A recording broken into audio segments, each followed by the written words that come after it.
Bonjour à toutes, bonjour à tous. C'est avec un immense bonheur que nous vous retrouvons ici, dans le sud de l'Écosse. Nous sommes à Samiling. Il s'agit du premier centre bouddhiste tibétain fondé en Occident en 1967.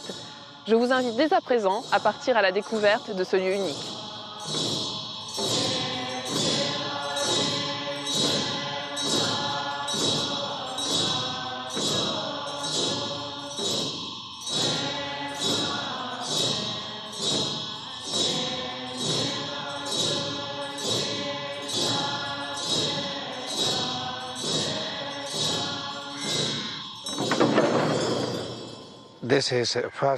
C'est la première maison que nous avons eue en 1967.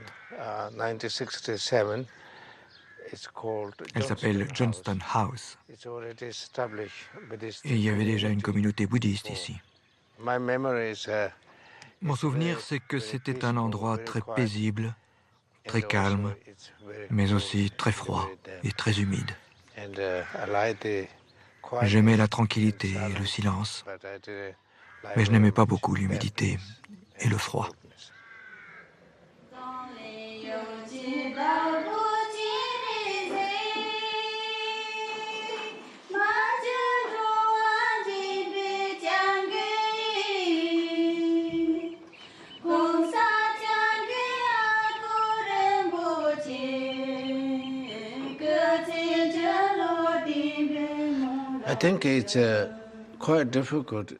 Je crois que c'était difficile d'implanter ici un centre bouddhiste tibétain.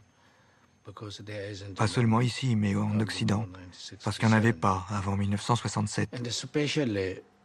Et en plus, ici, dans ces régions montagneuses, à Esklademere, la difficulté n'était pas seulement de fonder un centre bouddhiste tibétain, mais déjà de ne pas être de la région et d'être accepté. Parce que c'est une région rurale, où peu de gens venaient de l'extérieur et qui vivaient repliés sur elle-même.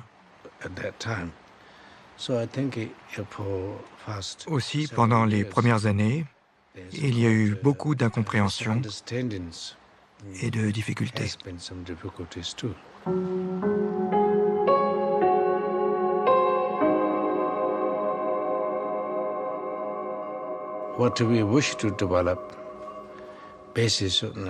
Ce que nous voulons développer est basé sur trois principes. Tout d'abord, notre responsabilité comme Tibétains est de préserver et de protéger notre culture tibétaine. Au plan de la langue, au plan de l'architecture, au plan de l'art. Mais aussi de préserver le côté spirituel, ce pourquoi les gens s'engagent dans de longues retraites. Parce que la retraite est la seule voie qui permet de faire mûrir l'esprit. Et le bouddhisme tibétain est très utile aux esprits occidentaux pour pouvoir préserver et protéger la compréhension de l'esprit.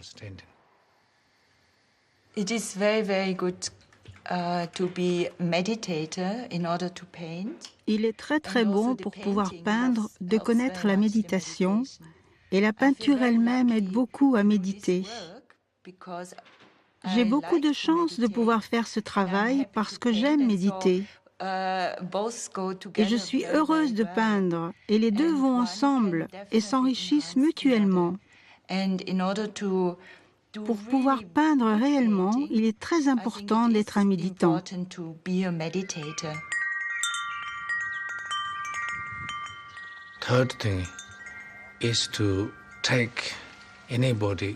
Enfin, la dernière chose essentielle est d'aider les autres, qu'ils soient intéressés ou pas par le bouddhisme tibétain,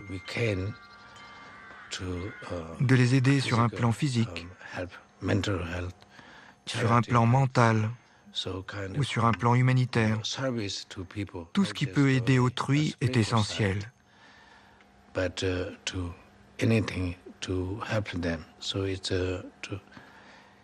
Tout est basé sur ces trois principes.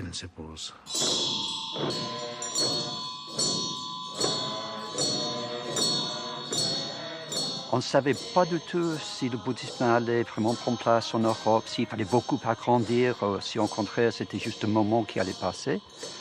Donc c'était pendant la visite du 16e Karmapa en 1977 qu'on a conçu l'idée de ce qu'on appelle le Samye Project, dans le temple en face et la première partie. Et donc là, on peut accueillir facilement 300 personnes pour méditer, pour étudier. Et la construction du temple était tout fait par la communauté.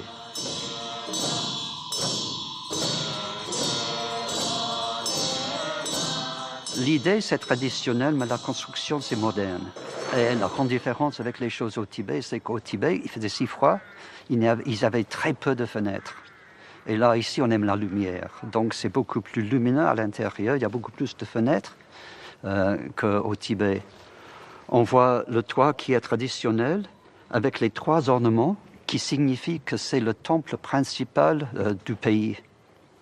Parce qu'il y a tout un protocole pour les ornements du temple.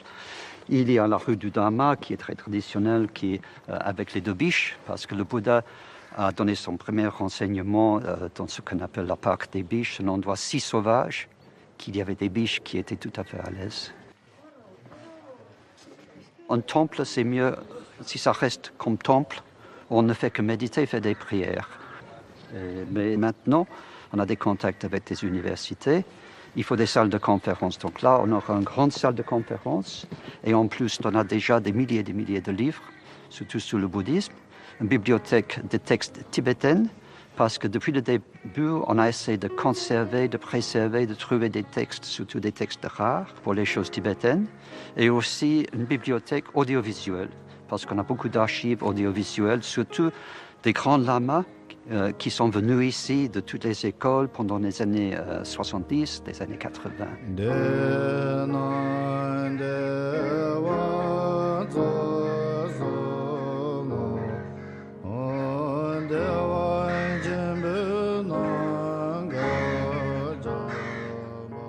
C'est à partir de ce lieu de retraite et d'études que s'est répandu le bouddhisme tibétain en Europe et aux États-Unis. Il a été fondé par Chögyam Trungpa et Akong Rinpoché. Ces 2 grands maîtres ont fui le Tibet pour l'Inde en 1959, avant d'arriver en Écosse.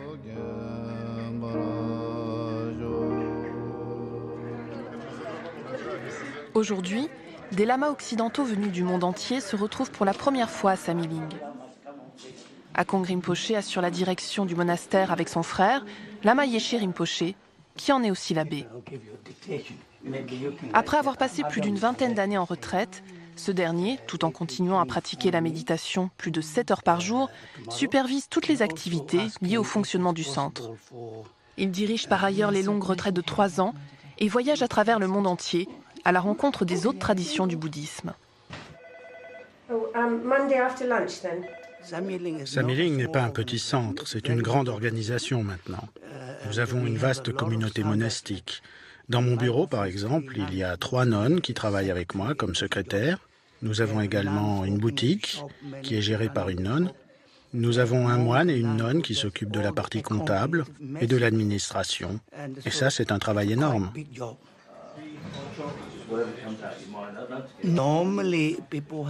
Les gens veulent nous voir essentiellement parce qu'ils ont des problèmes affectifs, émotionnels. Il y a des gens qui ont des problèmes d'alcool, d'addiction aux drogues. Et en fait, j'ai acquis une certaine réputation maintenant pour aider les jeunes qui ont des problèmes d'alcool et de drogue. Il y a beaucoup de jeunes qui viennent d'un peu partout, notamment des États-Unis, du Canada. Je les aide à surmonter ces problèmes et à sortir de leurs addictions. Mais en fait, toutes nos activités ici ont grandi de manière extraordinaire. Le développement est si rapide. Maintenant, nous organisons des cours pour l'enseignement de mindfulness, la pleine conscience, ce qui fait qu'il y a des gens qui viennent régulièrement pour suivre des cours ici tous les week-ends.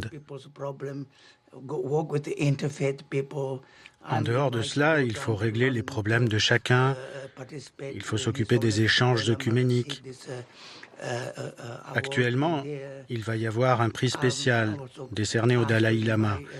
Il y aura aussi la visite à Édimbourg à laquelle je vais participer. Donc je suis tout le temps occupé, tout le temps en mouvement. Parce qu'aussi, étant abbé de Samiling, je suis responsable de tous les centres qui en dépendent dans le monde.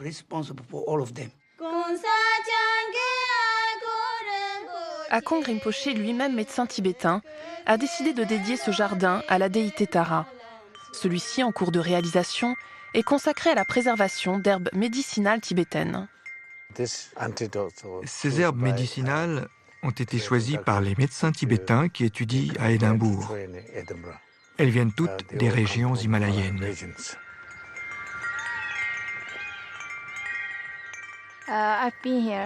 Je suis ici depuis 5 ans. La première année pour apprendre l'anglais et les 4 autres pour étudier l'horticulture. Au Tibet, aujourd'hui, on a toujours eu l'habitude de cueillir les plantes sauvages sans jamais en cultiver d'autres. À force de les cueillir, il y a eu un excès de cueillette et certaines plantes ont disparu. Après, je vais faire un master et ensuite revenir au Tibet pour apprendre aux autres médecins tibétains et à tous ceux qui récoltent les plantes médicinales comment les cultiver pour qu'il y en ait beaucoup. Je dirais que ma compétence particulière, c'est de rendre le bouddhisme accessible, compréhensible à tous, le rendre le plus simple possible.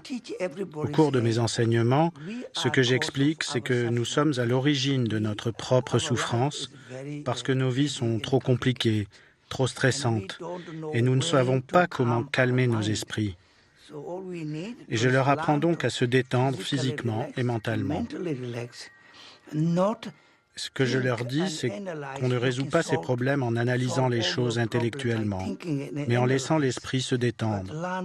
Ce qu'il faut comprendre aussi, c'est que ce que l'on appelle l'existence cyclique conditionnée, le samsara, c'est quelque chose qu'on entretient nous-mêmes par l'attachement que nous avons à juger de façon intellectuelle les choses. Et donc continuer ce cycle infernal. Il est maintenant prouvé que quand l'esprit est beaucoup plus détendu, on arrive à toutes ses fins. Quoi qu'on cherche, on le réussit.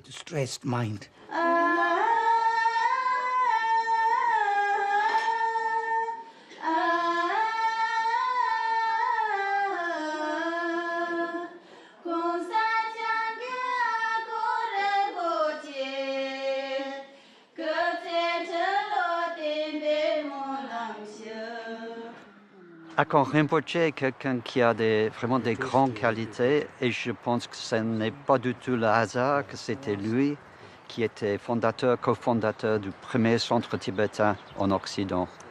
Et ce que j'ai toujours apprécié dans ses enseignements, c'est que lui, il est très pour le bouddhisme classique, mais il voit au-delà de cela. L'essentiel, c'est que nous, les êtres humains, deviennent des vrais êtres humains, gentils, compatissants, à l'aise avec nous-mêmes.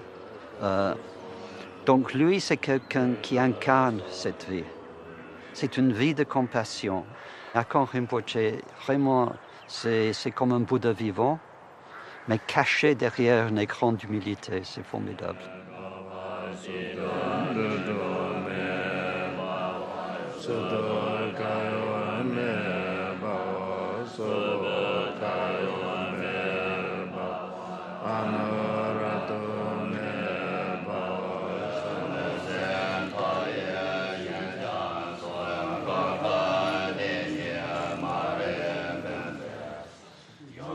Plus de 40 ans après sa fondation, et par ses activités humanitaires, spirituelles et thérapeutiques, Akong Tulku Rinpoché et Lama Yeshe Losal Rinpoché continuent à faire rayonner Samiling plus que jamais à travers le monde entier.